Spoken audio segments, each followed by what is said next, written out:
Assalamualaikum warahmatullahi wabarakatuh. Perkenalkan, nama saya Muslimin, NIM 2210041, Program Studi Ilmu Administrasi Negara, Sekolah Tinggi Ilmu Administrasi Setia Mataram.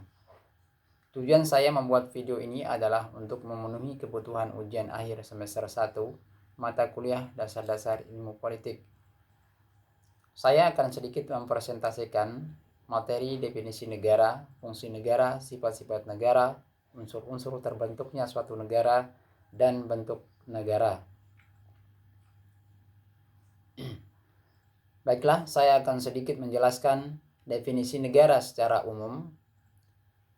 Secara umum, negara bisa dijelaskan sebagai bentuk organisasi dari masyarakat atau kelompok orang yang mempunyai kekuasaan untuk mengatur hubungan, menyelenggarakan tujuan-tujuan dari kehidupan bersama. Kemudian, negara juga bisa dijelaskan sebagai sekumpulan orang yang menempati wilayah tertentu dan diatur oleh pemerintah negara yang sah, yang umumnya memiliki kedaulatan.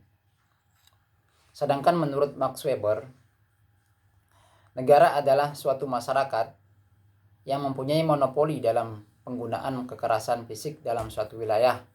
Dan menurut Merian Budiarjo, negara adalah suatu daerah teritorial yang rakyatnya diperintah oleh sejumlah pejabat dan yang berhasil menuntut warga negaranya taat pada peraturan perundang-undangan melalui penguasaan kontrol monopolitis dari kekuasaan yang sah.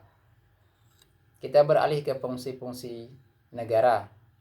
Fungsi negara yang pertama yaitu melaksanakan ketertiban, kemudian yang kedua mengusahakan kesejahteraan dan kemakmuran rakyatnya, kemudian yang ketiga pertahanan, dan yang keempat menegakkan keadilan. Kemudian ada sifat-sifat negara. Yang pertama, sifat negara yaitu sifat memaksa. Artinya di sini bahwa negara memiliki hak atau kewenangan untuk memaksakan berbagai peraturan yang dibuatnya untuk ditaati oleh seluruh warganya. Yang kemudian kedua yaitu sifat monopoli. Sifat monopoli ini menunjukkan adanya hak atau kewenangan negara untuk mengelola atau menentukan sesuatu tindakan tanpa adanya hak atau kewenangan yang sama dari pihak lain. Kemudian sifat mencakup semua. Di sini negara memiliki kekuasaan berlaku bagi semua orang di wilayah negara yang bersangkutan. Semua keharusan perundang-undangan harus ditaati oleh warga negaranya. Kemudian ada unsur-unsur negara. Unsur-unsur terbentuknya suatu negara, yang pertama yaitu rakyat atau penduduk. Kemudian yang kedua wilayah. Yang ketiga pemerintah yang berdaulat. Kemudian yang keempat pengakuan negara lain. Kemudian ada bentuk negara. Bentuk negara itu terbagi menjadi dua, yaitu yang pertama negara kesatuan atau yang biasa disebut dengan unitarisme. Ciri-cirinya itu tersusun tunggal, yakni kekuasaan untuk mengatur seluruh daerahnya ada di tangan pemerintah pusat. Pemerintah pusat memegang kedaulatan sepenuhnya baik ke dalam maupun keluar.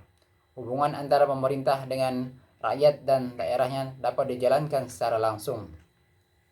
Kemudian yang kedua ada negara serikat atau yang biasa disebut dengan negara federasi. Negara serikat ciri-cirinya itu bersusun jamak, terdiri dari beberapa negara bagian yang masing-masing tidak berdaulat. Negara-negara bagian boleh memiliki konstitusi sendiri, kepala negara sendiri, parlemen sendiri, dan kabinet sendiri. Yang berdaulat dalam negara serikat adalah gabungan negara-negara bagian yang disebut dengan negara federal. Setiap negara bagian berhak melakukan tindakan ke dalam asal tidak bertentangan dengan konstitusi federal. Tindakan keluar atau hubungan dengan negara lain hanya dapat dilakukan oleh pemerintah federal. Sekian presentasi dari saya, semoga bermanfaat, terutama untuk saya pribadi. Akhir kata, saya ucapkan Assalamualaikum warahmatullahi wabarakatuh. Salam tata sejuta.